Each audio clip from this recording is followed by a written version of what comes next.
ভাবি বাড়িতে ছিলেন না। তার 2 বছরের ছেলে জিদ ধরে বসল, ও দুধ খাবে, কোনো অবস্থাতেই শান্ত হচ্ছিল না। শেষমেশ আমি ওকে বুকের সাথে চেপে ধরে খাওয়ানোর সিদ্ধান্ত নিলাম। এমন সময় দাদা ঘরে ঢুকলেন। আমার গায়ে কোনো চাদর ছিল না। দাদা আমাকে সেই অবস্থায় দেখে তার চোখের দৃষ্টি বদলে গেল। তিনি আমাকে বিছানায় শুইয়ে দিলেন। এরপর 2.5 ঘণ্টা ধরে আমার চিৎকার বেরোতে থাকল। হ্যালো বন্ধুরা, আজকের গল্পে সবাইকে স্বাগতম। আমার নাম আরতি। দীপ্তি আমার ভাবি, কিন্তু বোনের মতোই সখী। দাদা ভাবি শহরে থাকেন, আমি গ্রামে বাবা মায়ের সাথে। ভাবি আমাকে তার ছেলের জন্মদিনে 3 দিন আগে ডাকলেন। তাদের বিয়ের 5 বছর পূর্তি আর ছেলের প্রথম জন্মদিন উপলক্ষে জাঁকজমক করে পার্টির আয়োজন ছিল। জন্মদিনের দিন সাজগোজ শেষে ভাবির বাড়ি পৌঁছাতেই দাদা আমাকে জড়িয়ে ধরলেন। ভাবির খোঁজ নিতে তিনি বললেন, রোহন কান্নাকাটি করছে বলে দীপ্তি তাকে দুধ খাওয়াতে ভেতরে গেছেন। পার্টি শুরু হতে তখন 1 ঘণ্টা বাকি। বহুদিন পর দাদাকে দেখে ভালোই লাগছিল। পার্টি শেষে ঘরে ফেরার আগে ভাবি আমাকে আটকালেন। বললেন, সকালে মেহমানরা চলে গেলেই আমরা দুজনে বেড়াতে যাব। একঘেয়ে জীবন থেকে মুক্তি পেতে আমি থাকার সিদ্ধান্ত নিলাম। পরদিন সত্যিই মেহমানরা চলে গেল। ভাবির সাথে আড্ডা, হাসিখুশি সময় কাটল। আমার জন্য আলাদা ঘরের ব্যবস্থা করা হল। 3 দিন কেটে গেছে এভাবে। এদিকে রোহন ভাবিকে অস্থির করে রেখেছে। দাদা ভাবির নিজেদের জন্য সময়ই মিলছিল না। আমি পরামর্শ দিলাম, রোহন তো 2 বছরের হয়েছে, মায়ের প্রতি এতটা নির্ভরশীল ন। একদিন আমার কাছে রেখে আপনারা বেরিয়ে আসুন। প্রথমে আপত্তি করলেও শেষমেশ আমার হাতে সন্তান সঁপে দিলেন তার। সেদিন রোহনকে নিয়ে রান্নাবান্না, খেলাধুলা সবই করলাম। সন্ধ্যা 9টায় ভাবি ফিরে অবাক। রোহন এত শান্ত হয়ে আমার সাথে খেলছে। রাতে শোবার সময় রোহন জিদ ধরল, আমাকেই পাশে শুতে হবে। ভাবি আমার ঘরে গেলেন, আমি ভাবির বিছানায় শুলাম। হঠাৎ রাত 1টায় ঘুমের ঘোরে টের পেলাম কেউ আমার গায়ে হাত বুলাচ্ছে। ভাবলাম রোহনই হবে, কিন্তু স্পর্শটা যেন উকি দিয়ে দেখি দাদা। তিনি তড়িঘড়ি ক্ষমা চেয়ে চলে গেলেন। পরের রাতেও একই ঘটনা। এবার তার হাত আমার সংবেদনশীল স্থানে। ভয়ে কাঁপতে কাঁপতে লাফিয়ে উঠলাম। ভাবি গভীর ঘুমে, কিছু টের পেলেন না। দাদা পিছু নিলেন, আমি জড়সড়। তিনি বললেন, আরতি, অন্ধকারে দীপ্তি ভেবে ভুল করেছি। মুখ ফুটে কিছু বলার আগেই মাফ চেয়ে নিলেন। কিছুদিন পর আবারও বাড়ি ফেরার কথা তুলতেই ভাবি কাতর অনুরোধ করলেন, আরও কিছুদিন থাকো না। 1 মাসের কুকিং কোর্সে ভর্তি হতে চাই। রোহন এখন তোমার সাথে মানিয়ে নিয়েছে, নিশ্চিন্তে কোর্সটা শেষ করতে পারব। গত 3-4 মাস ধরে এই কোর্সের জন্য ব্যাকুল ছিলাম, কিন্তু রোহনকে কারো হাতে ছাড়তে পারিনি। মাত্র কয়েক দিনের ব্যাপার। দুপুরে আমার 2 ঘণ্টার ক্লাস থাকবে। ভাবি অনুনয় করতে লাগলেন। এমন সময় দাদা বলে উঠলেন, আরতি, তুমি তো দীপ্তিকে বন্ধু বলো, তাহলে নিজের ভাবির জন্য আর কয়েকদিন থাকতে পারো না? তাদের জোরাজুরি বাড়তে থাকায় শেষ পর্যন্ত রইলাম। রাজি হতেই দাদা অফিসে চলে গেলেন। দরজা বন্ধ হতেই ভাবি জড়িয়ে ধরে কৃতজ্ঞতা জানালেন, তোমার সাহায্য পেলে কোর্সটা শেষ করতে পার। মাত্র কদিনের কোর্স এটা। একদিন রান্না শিখে গেলে নিজের ব্যবসা গর্ব। ভাবির উচ্ছ্বাস দেখে আমিও খুশি। একদিন দুপুরে ভাবি ক্লাসে গেছেন, রোহন আমার কোলে। হঠাৎ তার কান্না শুনে রান্নাঘরে দুধ গরম করতে গেলাম। চুলায় স্বচ্ছতে দুধের পাত্র চাপাতেই পেছন থেকে কে যেন জড়িয়ে ধর। গলা কামড়ে দিতেই চিৎকার করে ফিরে দেখি দাদা। আরতি, ভেবেছি দীপ্তি তুমি। একই রকম পোশাক তো। তিনি ক্ষমা চেয়ে নিলেন। কিছুক্ষণ পর আইস প্যাক নিয়ে এলেন আমার ফোলা গলা। আমার ভুলের শাস্তি আমাকেই নিতে হবে, বলতে বলতে তার আঙুলগুলো অস্বস্তিকরভাবে ঘষতে লাগ। আমি সরে দাঁড়াতেই বললাম, দাদা, আপনি তো অফিস গিয়েছিলেন, এত তাড়াতাড়ি ফিরলেন কি করে? আজ কাজ কম ছিল, বলেই তিনি ঘর থেকে বেরিয়ে গেলেন।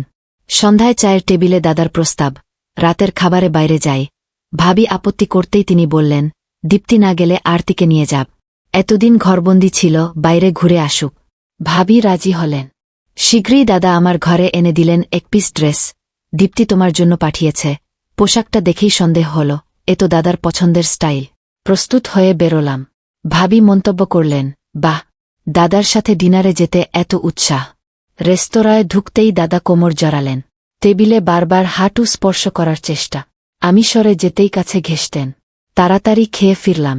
রাতে ভাবিকে বললাম, আজ দাদার সাথে আপনাদের রুমেই শোবেন, আমার জন্য দূরত্ব যেন না বাড়ে। দাদা রুক্ষ স্বরে বললেন, সাথে শোয়ার কোনো দরকার নেই, বলে অন্য ঘরে চলে গেলেন। দাদার আচরণ ও কথাবার্তা থেকে স্পষ্ট বোঝা যাচ্ছিল, তিনি তার স্ত্রীর প্রতি আর আগের মতো আকর্ষণ বোধ করছেন না। দাদা চলে যাওয়ার পর আমি ভাবির ঘরে গেলাম। তার মুখে একটা বিষণ্ণ ভাব। আমি জিজ্ঞেস করলাম, ভাবি, তোমার আর দাদার মধ্যে সব ঠিক আছে তো? দাদা তোমাকে আগের মতোই ভালোবাসেন না? ভাবি হাসতে হাসতে বললেন, হ্যাঁ, সব ঠিক আছে। ডেলিভারির পর থেকে আমার স্বাস্থ্য একটু ভেঙে গেছে, ওজনও বেড়েছে। তাই তোমার দাদা একটু দূরত্ব বজায় রাখছেন। কিন্তু আমি খুব শিগগিরই আবার ফিট হয়ে যাব, তার জন্য। তারপর তিনি আমাকে জিজ্ঞেস করলেন, তুমি এতদিন শাদী করলে না কেন? তোমার তো 25 বছর বয়স হয়ে গেছে। এখন শাদী করে ফেলা উচিত। আমি বললাম, আমার মঙ্গল দোষ আছে। বাবা মা বলেছেন, মঙ্গল দোষ আছে এমন ছেলের সঙ্গেই শাদী করতে হবে। 25 বছর বয়স হলেও এখনও আমার জন্য উপযুক্ত জীবনসঙ্গী মেলেনি। তাই এখনও সিঙ্গেল আছি। ভাবি সতর্ক করে বললেন, তোমার মতো সুন্দরী মেয়েকে দেখলে যে কোনো পুরুষের খারাপ নজর পড়তে পারে। সাবধানে থাকবে। গল্প করতে করতে আমরা ঘুমিয়ে পড়লাম। পরের দিন ভাবি ক্লাসে গেলেন। রোহন আমার সাথে খেলছিল। খেলতে খেলতে সে ঘুমিয়ে পড়ল, আমিও তার পাশে শুয়ে পড়লাম। কিছুক্ষণ পর রোহন কাঁদতে শুরু করল। ভাবিকে ফোন করলাম, কিন্তু তিনি ক্লাসে থাকায় ফোন ধরলেন না। রোহন আমাকে মা ভেবে ভুল করছিল। তাকে চুপ করাতে আমি দুধের বোতল দিলাম, কিন্তু সে দুধ খেতে রাজি হল না। শেষে তাকে কোলে নিয়ে সান্ত্বনা দিলাম। আমার বুকে জড়িয়ে ধরে তাকে মায়ের মতোই স্নেহ দিলাম। হঠাৎ ঘুম ভেঙে দেখি দাদা আমার সামনে দাঁড়িয়ে। কখন এসেছেন, কতক্ষণ ধরে দেখছেন, কিছুই বুঝলাম না। রোহনকে শান্ত করতে গিয়ে আমার কাপড় ঠিক করতে ভুলে গিয়েছিলাম। দাদার চোখে একটা অদ্ভুত দৃষ্টি। আমি তড়িঘড়ি কাপড় ঠিক করলাম। কিন্তু দাদা আমার হাত ধরে টানতে লাগলেন বিছানার দিকে। আমি ভয় পেয়ে গেলাম। দাদা বললেন, আরতি, তুমি আমাকে আর কত অপেক্ষা করাবে? আমি তো ইতিমধ্যে অনেকবার ইশারা করেছি। তুমি এতদিন আমার সামনে ছিলে, কিন্তু তোমার সাথে ঠিকমতো সময় কাটাতে পারিনি। কাল তোমাকে সেই অবস্থায় দেখে আমার চোখ জ্বলে উঠেছিল। আজ দীপ্তি পুরো দিন বাইরে। আমাদের হাতে পুরো দিন আছে। আমি দাদার কথা মেনে নিলাম, কিন্তু একটা প্রশ্ন করলাম, আপনি তো শাদী করেছেন। এভাবে আমার কাছে এলে ভাবির সাথে আপনার সম্পর্ক নষ্ট হবে না? দাদা বললেন, আরতি, তুমি বেশি ভাবছ। দীপ্তি শুধু আমার স্ত্রী, কিন্তু আমি তাকে আর ভালোবাসি না। আমি তাকে কুকিং ক্লাসে পাঠাচ্ছি, কারণ আমার চাকরি চলে গেছে। সে কিছু টাকা কামিয়ে আমাকে সাহায্য করবে। নইলে তার থেকে আমার কোনো সুখ নেই। তুমি যদি রাজি হও, আমরা শাদী করতে পারি। রোহন তো তোমাকে মা মনে করেই ফেলেছে। দাদা মুচকি হেসে আমাকে জড়িয়ে ধরলেন। আমি পুলকিত হয়ে তার বাহুতে ঢেলে পড়লাম। দাদা আমার দোপাট্টা সরিয়ে দিলেন, বুকে হাত বুলাতে লাগলেন। এমন সময়ে দরজা খুলে ভাবি ঘরে ঢুকলেন। তিনি আমাকে দাদার বাহুতে দেখে হতবাক হয়ে গেলেন। আমি তড়িঘড়ি দাদাকে ধাক্কা দিয়ে দূরে সরালাম। ভাবির দিকে এগিয়ে গেলাম। দাদা বললেন, দীপ্তি, আরতিকে বাড়ি পাঠিয়ে দা। আমি ফাইল নিতে এসে দেখি সে আমাকে জড়িয়ে ধরল। ভাবি রেগে গিয়ে দাদাকে জোরে এক চড় মারলেন। বললেন, নীচ লোক। আমি সব শুনেছি। আরতি যখন পানি নিয়ে ঘরে ঢুকেছিল, তখন থেকেই ফোনে সব শুনছিলাম। কাল রাতে আরতি তোমার আসল চেহারা আমাকে জানিয়েছিল। তুমি তার সাথে জোর করার চেষ্টা করেছ। আমি এখন বুঝতে পেরেছি তুমি কেন তাকে এখানে রাখতে চেয়েছিলে। তুমি অফিসেও কোনো মহিলা কর্মীর সাথে অসদাচরণ করেছিলে বলেই চাকরি হারিয়েছ। এখন বুঝতে পারছি তুমি কেন প্রতি মাসে চাকরি বদলাতে। গত 5 বছর ধরে তুমি আমাকে বোকা বানিয়ে এসেছ। আমি ঘর সংসার সামলাচ্ছিলাম, আর তুমি বাইরে মেয়েদের পেছনে টাকা উড়াচ্ছিলে। আরতি আমাকে সেই সব মেসেজ দেখিয়েছে যা তুমি তাকে পাঠিয়েছিলে। আমি ভাবির সামনে দাদার আসল চেহারা তুলে ধরতে চেয়েছিলাম, এবং এখন তা সম্পূর্ণ প্রকাশ পেয়েছে। দাদা আমাকে বারবার খারাপ সম্পর্কে জড়ানোর চেষ্টা করেছিলেন, কিন্তু আমি ভাবিকে ঝুঁকিতে ফেলতে পারিনি। গত কয়েকদিন ধরে ভাবির মনে আমার ও দাদার প্রতি সন্দেহ জেগেছিল, তাই তিনি আমাকে খোঁচা দিচ্ছিলেন। শেষ পর্যন্ত গত রাতে আমি তাকে সব সত্যি বলে দিয়েছি, কিভাবে তার স্বামী আমার পেছনে লেগেছিল। এরপর ভাবি তার স্বামী থেকে আলাদা হয়ে যাওয়ার সিদ্ধান্ত নিলেন। আমি মনে করলামও আমার কারণেই তার জীবন ভেঙে গেছে, আর এটা আমি তাকে বলেও ফেললাম। তখন ভাবি আমাকে বললেন, আরতি, তুমি আমার জীবন ভাঙনি, বরং আমাকে সাহস দিয়েছ। আজ তুমি না থাকলে আমি কখনোই আমার স্বামীর আসল চেহারা জানতে পারতাম না।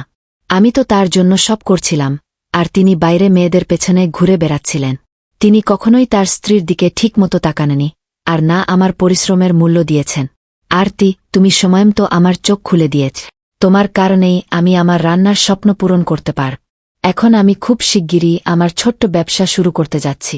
আমি নিজের পায়ে দাঁড়িয়ে আমার বাচ্চার দেখভাল করব। আমার জীবনে হুমকি দেওয়া মানুষের কোনো দরকার নেই। ভাবি আমাকে ধন্যবাদ জানালেন এবং বললেন, নকল সম্পর্ক থেকে বেরিয়ে আসতে তুমি আমাকে অনেক সাহায্য করেছ। এখন ভাবি শুধু একজন মা, আর নানা রকমের কেক বানিয়ে এবং অর্ডার নিয়ে ভালো টাকা কামাচ্ছেন। তিনি নিজের এবং তার ছেলের ভালোভাবে দেখভাল করছেন। ভাবি আজ একজন স্বাধীন নারী হিসেবে বেঁচে আছেন। তো বন্ধুরা, যদি ভিডিওটি ভালো লেগে থাকে তাহলে চ্যানেলটি সাবস্ক্রাইব করতে ভুলো না। ধন্যবাদ।